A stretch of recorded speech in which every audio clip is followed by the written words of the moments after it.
त्रासी रायगढ़ की जनता, बंद पड़े वाटर एटीएम। रायगढ़ में गर्मी का पारा 41 डिग्री सेल्सियस तक पहुंच चुका है, लेकिन शहर में लगे वाटर एटीएम लोगों को एक बूंद पानी नहीं दे पा रहा है।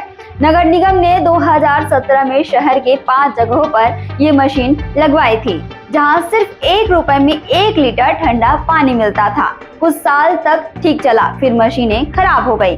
कुछ लोगों ने मशीनों में गलत सिक्के और बोतलों के ढक्कन डालकर इन्हें खराब कर दिया। बाद में इन पर नल की टूटी लगवाई गई और पानी फ्री कर दिया गया, लेकिन अब तो कई जगहों पर नल भी गायब हैं। हर मशीन की कीमत करीब 10 लाख रुपए थी, लेकिन देखरेख नहीं हुई।